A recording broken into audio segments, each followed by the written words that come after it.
Monitors are often an absolute minefield, specifically for reviewers like myself who've reviewed in excess of 160 monitors. Now the monitor we've got over here is the Acer Predator XB253QGX. Now this monitor is a 240Hz 1080p IPS monitor. It is not to be confused with the Acer Predator XB253QP. So yes, the missing the X turns the other monitor to a 1080p 144Hz IPS monitor, so you're losing about 100 odd Hertz. It also is not to be confused with the Acer Predator XN253QX, which is a 240Hz Full HD, so we're almost there, TN panel. So that has a TN panel versus this has an IPS panel.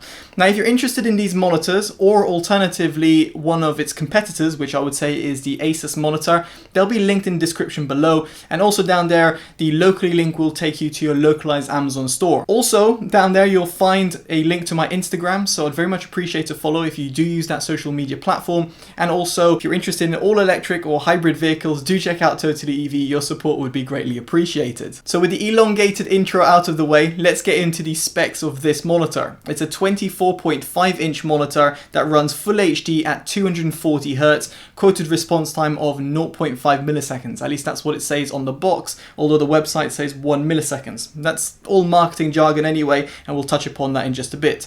As I said, this is an IPS panel. It also has Display HDR 400 certification, and we're going to talk about its HDR performance very shortly. And furthermore, you'll be intrigued to know that it does have AMD FreeSync support, and yes, before you ask, it does also run on NVIDIA G-Sync, and we'll be talking about that in a separate section as well. I know, all these different sections, it's great, isn't it? Now, in terms of inputs, it's got DisplayPort and HDMI. You've also got 4 USB hubs, which are actually 2 are positioned on the left-hand side of the monitor, and 2 underneath, which are a little bit less convenient to access, specifically if you've got a flash drive. Now, with the specs aside, let's get on to the build quality and design. The monitor has a 3-sided borderless design and has a 3-pronged triangular stand, which actually is pretty good because it provides your tilting, rotating, swiveling and pivoting actions that you might require, and is also very sturdy, so therefore it won't wobble if you are rage quitting on a game because of hackers on Counter-Strike, and I know you can relate to that as much as I can. Aside from that, the monitor itself has got a, well, weirdly positioned headphone stand, which is found at the back of the monitor, which I can't see it being actually useful in any consumer home or in indeed a desk. Although if you're going to be taking it to LAN tournaments, then yeah, that won't be a problem because you might want to put your headset or let's say your headphones at the back of the monitor. And now we move on to the OST of the monitor that can be accessed through a little joystick button found at the bottom right of the monitor. Now through the OST settings you can see there's a variety of different options. In this menu you might want to be interested in the HDR setting. You can set it to HDR Auto or HDR 400. I would suggest HDR 400, and we'll touch upon this in the HDR section. Ignore the brightness level, that's just for my camera to pick up the monitor. Moving on to colors, we've got a variety of different color temperatures to choose from. I think most people will be actually happy with the warm setting, and yes, it does adjust the brightness, so bringing that back down. And then going down, what you'll see is a variety of different color spaces. Now the one that might be most interesting to a lot of people would be sRGB mode, and we'll touch upon sRGB mode in the image quality section of this review. There's a variety of different modes as well, for example HDR, that'll switch off the monitor and what have you, so worth bearing that in mind for those people who might be interested in it. But as I said, standard and sRGB will be the ones which a lot of people will be going to, because that's the ones which I think is more applicable. Now audio, it does have built-in speakers. They're not particularly good, but they are included, so just in case you want to play back Windows notifications, then this will be perfectly fine for that. In the gaming section, now there's a lot of options over here which we'll touch upon in the gaming performance section of this review. Overdrive is the interesting one. You might want to flick between normal and off. You've got extreme as well, although that induces quite a bit of inverse ghosting. Adaptive sync you can enable. I wouldn't really suggest it on a a gaming monitor like this because you don't want to cap your frames. Nevertheless, if you do want to enable NVIDIA G-Sync or AMD FreeSync, you can do via this menu. And then you've got VRB, which is only enabled at 85 Hz or 120 Hz. If you have it at 240 Hz, as I have it right now, you can see the option is disabled and grayed out and you can't select it. The ultra low latency mode, you'll want to have this enabled at all times, and I'll touch upon this later. In terms of the OST, it's pretty self-explanatory, and so is the system. The most important one over here is the hotkey assignments, which you want to potentially customize the buttons which are over here. You can see I've got overdrive and brightness. Now, as you hopefully saw in the OST section, there is a dedicated sRGB mode, and here is where I lobbed the monitor on to test for its image quality, and the results are extremely impressive. It hits 95.1% of the sRGB gamut coverage, and more importantly is 95.7% within the sRGB gamut volume, and therefore you'll be able to see how it actually hits the sRGB standard. Now, put through my Datacolor Spider X Elite without any calibration and out of the box in its sRGB mode, it has an average delta E of 0.64 with a maximum of 2.81. These are staggering figures for a gaming monitor, and therefore this is a pinpoint accurate monitor which will look great, specifically if you're going to be editing in the sRGB color space, aka majority of individuals out there. So if you're a color grader, video editor, and also a hardcore gaming enthusiast, then this monitor will actually really be impressive. Now, in terms of contrast ratio, it sits at around 1200 to 1, and here in terms of its brightness, there's a few different things. So you'll be able to see on your screen a few different screenshots, and at the top left you'll see 370 nits because that's what it hits in its sRGB mode. Take it off sRGB mode and yes, you can go to 100% brightness. In 100% brightness, but in standard or like user mode, it'll go to 411 nits, therefore hitting that Display Visa 400 certification, at least in the SDR mode as well. In terms of its minimum brightness, it will get down to 73 nits. If you do want to enable VRB, here you can get it down to 88 nits in its normal mode, or in the extreme mode it'll get down to 69 nits, which is pretty dim. So all worth bearing in mind, but what's going to be more important to people is actually the brightness uniformity. And here the monitor is decent, although I know it's panel lottery, it doesn't do great in terms of its backlight bleed. It's average in terms of performance. Here I was expecting this monitor to do just a little bit better given its price tag. Now, while image quality is important, let's talk about its gaming performance. And before jumping into competitive gaming such as Counter-Strike, let's talk about its G-Sync / FreeSync compatibility. And here I've got a DisplayPort connected over to an RTX 2080 Super, and I had no issues running NVIDIA G-Sync. In the Pendulum demo it worked perfectly fine, and including when I was on Destiny 2. Speaking of Destiny 2, this monitor supports HDR.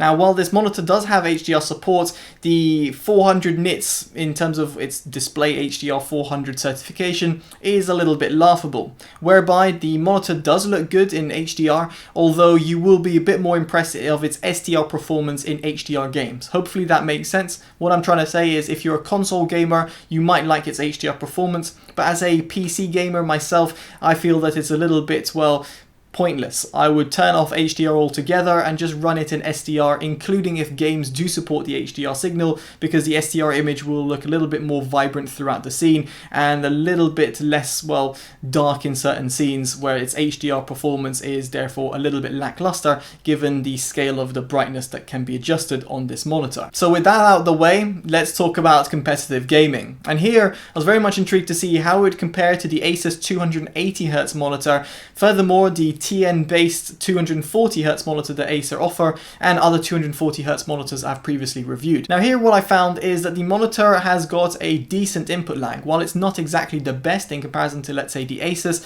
it's absolutely perfectly acceptable for competitive gaming. Is it the lowest input lag you can find on a monitor? No, I think the Asus does a little bit better in this domain.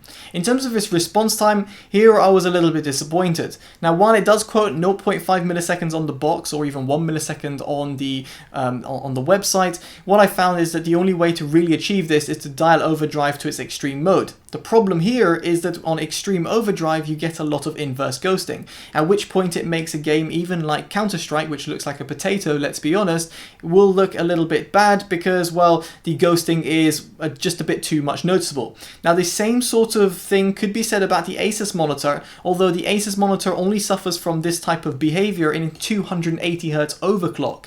If you take it out of its 280Hz mode and dial it down to 240Hz, what you'll find is the Asus monitor is still perfectly acceptable for playing Counter-Strike on extreme overdrive or 100% overdrive. The same cannot be said, however, about this Acer monitor, where on extreme mode I can't play competitive Counter-Strike, and if I take it to Destiny 2, it's a complete and utter, well, yeah, you know what I'm going to say. It's completely unplayable, at which point you'll want to dial it down to normal or actually have overdrive completely disabled. For casual gamers this won't be important, but for serious competitive gamers this is pretty much a deal breaker. Now let's take the responsiveness out of the equation and the input lag for some silly reason, and yes, this monitor has 240Hz, therefore it will feel a lot more fluid than 144Hz monitors and therefore give you more frames to play around with. And if you're someone who is pushing out more, let's say not competitive games, but if you're looking at more beautiful games where tearing might be an issue, well, this monitor won't tear up to 240Hz, therefore meaning you can actually have NVIDIA G-Sync or FreeSync completely disabled, because likelihood is you pushing out 240 frames consistently on a game, let's say on Destiny 2 maxed out, is pretty rare unless you've got an absolute beefy graphics card. And yes, a 2080 Super will also struggle in this domain. So what is my conclusion about this monitor? Well, truthfully, if it isn't obvious enough, I wouldn't choose it for competitive gaming. Yes, it is good, don't get me wrong, but the problem here is that it comes at the same price as this Asus competitor.